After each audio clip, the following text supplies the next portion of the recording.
Hi, I'm John Kennedy and today we're reviewing the new Apple iPhone SE. It's a return to the familiar shape and design of the iPhone 5S, but the SE is actually, if you really want to be accurate about it, it's the entire guts of an iPhone 6S, give or take one or two minor features pushed into the body of an iPhone 5.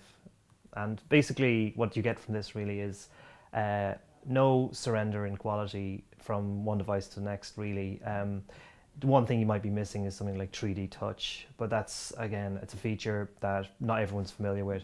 What you are getting from it really is a faster device, higher processing power, higher battery life, and ultimately a great performing camera. It's got this new bead blasted appearance. This gives it a nice kind of silky, kind of smooth texture. The device actually has a true tone flash on it. It has touch, which, again, could be useful for things like Apple Pay when they eventually arrive in this country, but they haven't arrived yet.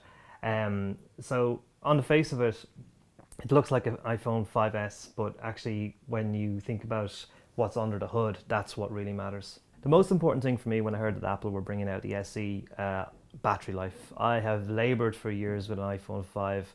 The battery on the iPhone SE I have found really good. It has basically, I'd charge it in the morning for about an hour between 8 and 9, and it would still have about a third of a battery life, or a quarter of a battery life at least, by the next day. It has the A9 processor, and that is basically a 64 gig processor that basically is twice as fast as previous devices on the iPhone 6 or iPhone 5S.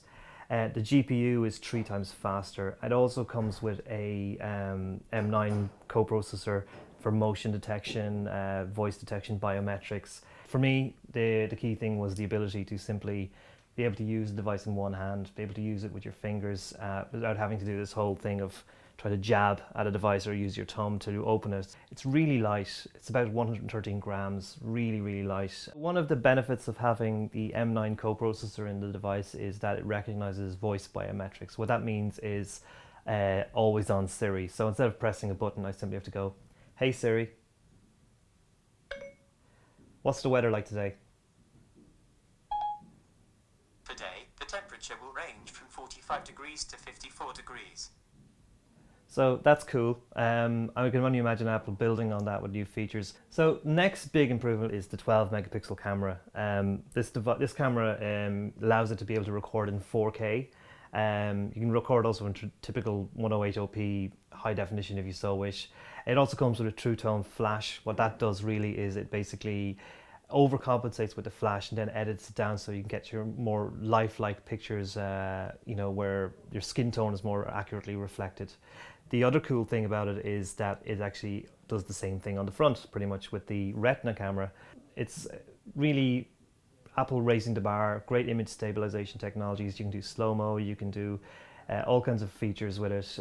So great camera technology, but you do really need to spend the time figuring out a few of the tricks.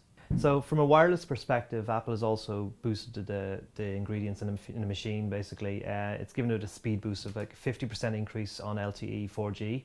It's about 4 times faster on wireless networks, so that gives you as a theoretical speed of up to about 455 megabits per second.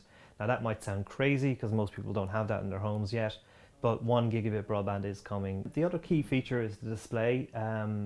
It's high resolution display that you would similarly find, high resolution Retina display that you similarly find on the iPhone 6 and 6S. I found it very sharp. I was a bit surprised when I opened up the settings and found that while I was impressed with the brightness and the sharpness of the image, it was actually only on half settings. So my verdict on the iPhone SE, it's a sheer amount of horsepower put into a diminutive size. A size a lot of people are still quite loyal to and prefer. There is a market for this. People do want choices. And when it comes to smartphones, people don't just want big phones. So I think on this front, I would give this a 4 out of 5 verdict for simply being a sheer amount of horsepower in a familiar form factor. While I think, future generations of this device will obviously reflect newer models, it's a great phone. And there you have it, the iPhone SE. Do beatbox. Here here's one I've been practicing: boots and cats and boots and cats and boots and cats and boots and cats, boots and cats Stop. and boots.